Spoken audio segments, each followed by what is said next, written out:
सुखदेव जी महाराज वर्णन करते हैं, जब गोपियों को अपनी सुंदरता पर अभिमान हुआ तो भगवान ने गोपियों का अभिमान दूर करने के लिए एक और लीला कर दी। भगवान ने नृत्य करते करते बीच में से ही अंतर्ध्यान होने की लीला की। भगवान बीच में से ही गायब हो गए, और भगवान जब बीच में से गायब हुए तो सब गोपियों को पता ही नहीं चला कि प्रभु कब गए। बोलिए भक्त वत्सल भगवान की स्वागत है। एक गोपी को अपने संग में लेकर गए हैं, और वो है हमारी श्री राधा रानी। लेकिन आगे चलकर भगवान ने राधा रानी को भी छोड़ दिया। गोपियों को छोड़ा क्योंकि इन्हें अपनी सुंदरता का अभिमान हुआ, और श्री जी को इसलिए छोड़ा क्योंकि श्री जी को हुआ अपने सौभाग्य का अभिमान कि हम कितनी भाग्यशाली हैं। भगवान ने सभी को ही छोड़ दिया, लेकिन मुझे अपने साथ में रखा, मुझे नहीं छोड़ा। और भैया अभिमान तो अभिमान ही होता है। हम कई बार कहते हैं कि भाई किसी को अपने रूप का अभिमान है, सुंदरता पर अभिमान है, किसी को अपने पद का अभिमान, किसी को अपने ज्ञान का अभिमान, किसी को अपने धन का अभिमान, किसी को अपने बल का अभिमान, और किसी को तो बीमारी का भी अभिमान होता है। हम बड़े बीमार हैं साहब, बताओ, बीमारी को भी अभिमान से बताओ। हमारी जैसी बीमारी तो किसी को नहीं हो सकती। जब बीमार हो जाते हैं ना तो हम यहां लोकल में किसी डॉक्टर को नहीं दिखाते। इंदरगढ़ में तो ऐसा कोई डॉक्टर है ही नहीं जो हमारा इलाज कर सके। ग्वालियर में, दिल्ली में, यहां के डॉक्टर सब फेल। सीधे बंबई जाते हैं, वहां पर विदेश से कोई डॉक्टर आता है तब जाकर उससे अपना इलाज कराते हैं। हमारे जैसा कोई इलाज भी नहीं करा सकता। अब विचार करिए, जो बीमारी का भी अभिमान लेकर बैठे हो, भगवान कहां से मिलेंगे? और अभिमान कितना बुरा हो सकता है। भगवान ने इसी मद के कारण, ऐसा संतों का भाव है कि एक समय वो आया कि राधा रानी किशोरी जी को भी छोड़ दिया।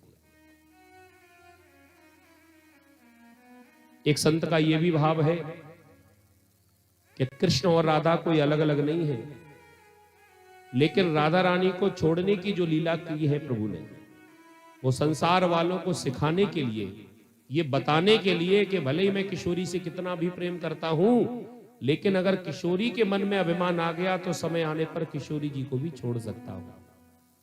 तो जब किशोरी जी को छोड़ सकते हैं तो हमें तो फिर पकड़ेंगे ही काहे को? हम लोगों की तो कोई इतनी गिनती भी नहीं है। बेचारी राधा रानी हर जगह ढूंढ रही है। गोपियों से जाकर मिलन हुआ, गोपियों से पूछ रही है। गोपियों ने कहा कि हम तो तुम्हें आपसे पूछ रही हैं, खुद ही आपसे पूछना चाहती हैं, तुमने हमारे कृष्ण को देखा?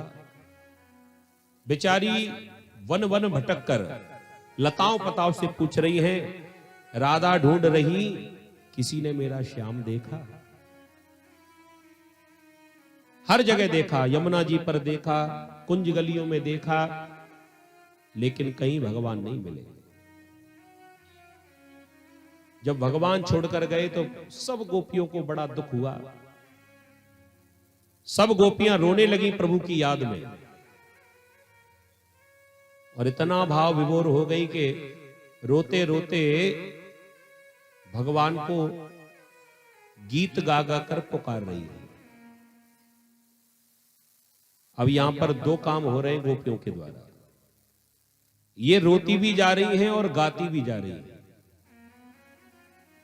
बताओ, ऐसा कभी हो सकता है? कोई कितना बड़ा भी कलाकार हो, एक ही काम कर सकता है, या तो वो रो सकता है और या फिर गा सकता है। दोनों काम एक साथ नहीं हो सकता। रोएगा तो गा नहीं सकता, गाएगा तो रो नहीं सकता। लेकिन धन्य है ये माताएं, आपके भीतर ऐसी प्रतिभा है, ऐसी क्वालिटी है, ये एक साथ में दो दो क्या तीन तीन चार चार काम कर सकती है। शक्ति की स्वरूपा मानी जाती है ना, देवी की तो अष्टभुजाएं होती हैं। ये एक बार में कितने काम कर लेती हैं। गोपियां रोती भी जा रही हैं और गाती भी जा रही हैं, भगवान को पुकारती भी जा रही हैं। ऐसा माताएं भी करती हैं। आप लोगों ने देखा होगा, हम याद दिला देते हैं, जब बेटी की विदा करती हैं तो बिटिया की विदा करते समय रोती भी जाती हैं और कुछ गाती भी जाती हैं। दो काम हो गए कि नहीं? अच्छा और बताएं, बेटी को समझाती भी जा रही है।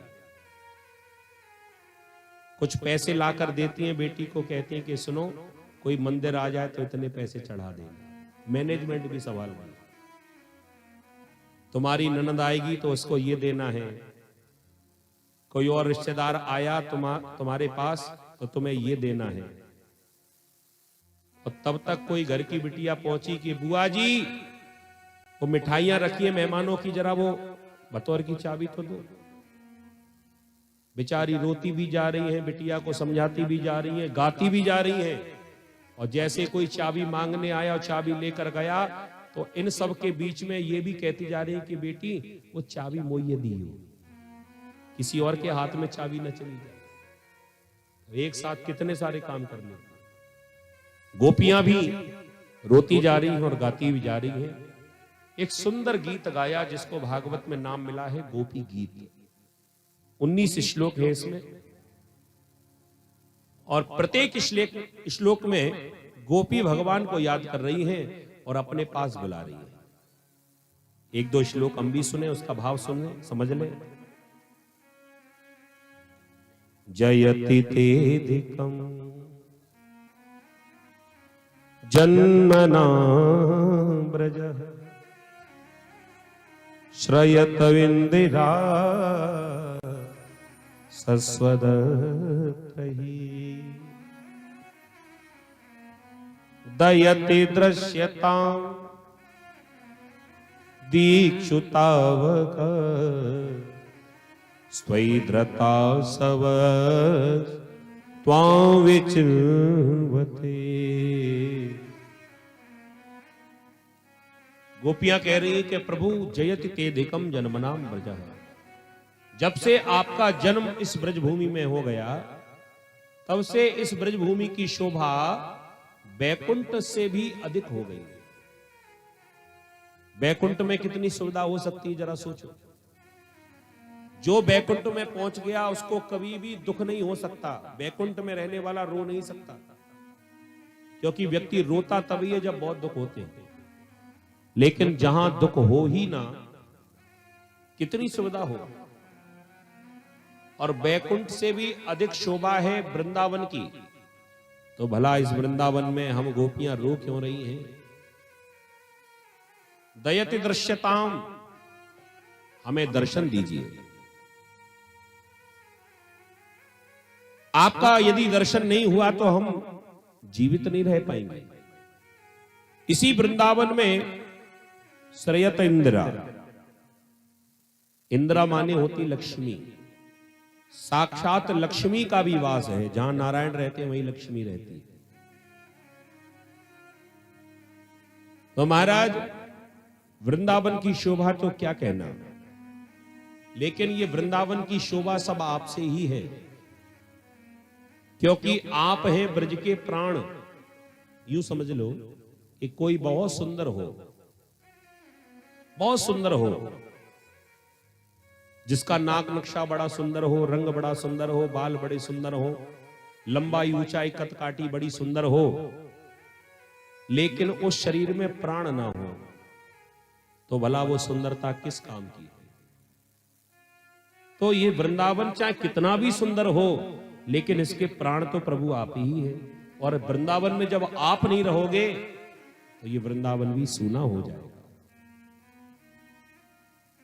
शरदुदासये साधु जात सरसिजोदरा श्रीमुषादृशा सुरतनाथ ते अशुल्क दासिका वरद निघ्नतो नेह किं बदः। यदि हमसे कोई गलती भी हो गई है तो महाराज आप हमें क्षमा कर दीजिए, क्योंकि संसार में दो प्रकार के दास होते हैं। एक दास तो वो जो सेवा करता है और बदले में पैसा लेता है, और एक दास ऐसा भी है जो सेवा तो खूब करता है लेकिन बदले में कुछ लेता नहीं है।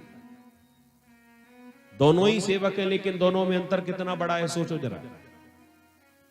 ऐसा सेवक जो बदले में तनख्वाह लेता हो, अगर उससे कोई काम बिगड़ जाए, कोई नुकसान हो जाए, तो भला मालिक उसको छोड़ सकता है क्या? क्षमा तो करेगा लेकिन कुछ दंड देगा तब। हो सकता है 2-4 महीने तनख्वाह ही ना दे, नुकसान जो हुआ उसकी भरपाई तो करेगा। लेकिन एक सेवक ऐसा है जो सेवा तो कर रहा है लेकिन बदले में कुछ लेता नहीं है, और अगर ऐसे निस्वार्थ भावी सेवक से कोई गलती हो जाए तो मालिक उसे डांटता नहीं है, मालिक उसे मात्र समझा देता है। तो महाराज हम भी आपकी बिना पैसे की दासी हैं, अशुल्क दासी का। हमसे अगर कोई भूल भी हो गई तो कृपा करके आप हमें क्षमा भी कर सकते हैं। शरद की रात्रि को जब आपने बांसुरी बजाई तो हम दौड़कर आपके पास आ गए, और महाराज हमें विश्वास है कि जब जब जीवन में संकट आया है तब तब आप ही ने हमको बचाया है।